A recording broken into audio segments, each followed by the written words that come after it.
झी24 तासनं उघडकीस आणलेल्या पुण्यातील जमीन गैरव्यवहार प्रकरणी सामाजिक कार्यकर्त्या अंजली दमनिया यांनी पार्थ पवारांवर गुन्हा दाखल करण्याची मागणी केलेली आहे। अमेडिया कंपनीकडून प्रत्येक व्यवहारामध्ये फसवणूक झाल्याचा दावा त्यांनी केलाय।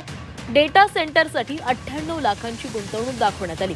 डेटा सेंटरसाठी LOI मागितला होता, जागेच्या खरेदीसाठी नव्हता असंही त्या म्हणालेल्या आहेत। या प्रकरणी अजित पवारांनी 24 तासाच्या आत पदाचा राजीनामा द्यावा, अन्यथा अमित शहांची भेट घेणार असल्याचा इशारा त्यांनी दिलाय।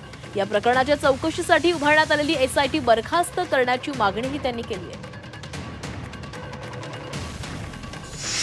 लँडला डॅश, बिल्डिंगला डॅश आणि एकूण आमची इन्व्हेस्टमेंट ही 98 लाखाची होणार आहे। फक्त 98 लाखाची इन्व्हेस्टमेंट आम्ही करणार आहे आणि त्याच्यात आम्ही डेटा सेंटर उभारणार आहे।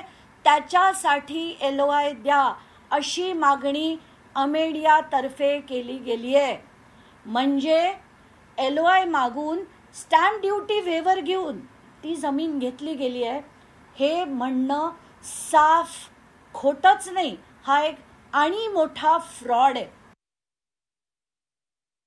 शीतल तेजवानीला तात्काळ ताब्यात घ्यावं, दिग्विजयला ज्याचं नाव आता FIR मध्ये त्याला तात्काळ ताब्यात घ्यावं, FIR मध्ये पार्थ पवारचं नाव घालून त्यांना तात्काळ ताब्यात घ्यावं अशी माझी मागणी आहे।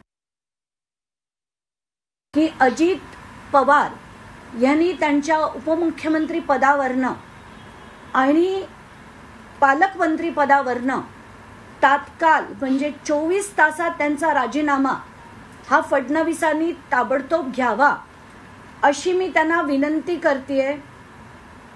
त्यांना वॉर्निंग देतेय की जर हे त्यांनी केलं नाही तर मला पुढचं पाऊल म्हणजे उद्या दिल्लीला जाऊन अमित शहा यांची भेट घ्यावी लागेल आणि गृहमंत्री म्हणून या देशाचे ज्यांनी ना खाऊंगा ना खाने दूंगा असं आश्वासन भारताच्या जनतेला दिलं होतं त्यांना मी त्यांच्या भेटीची मागणी करते आणि ह्या सगळ्या डिटेल्स ज्या आहेत त्या मी जाहीर करते।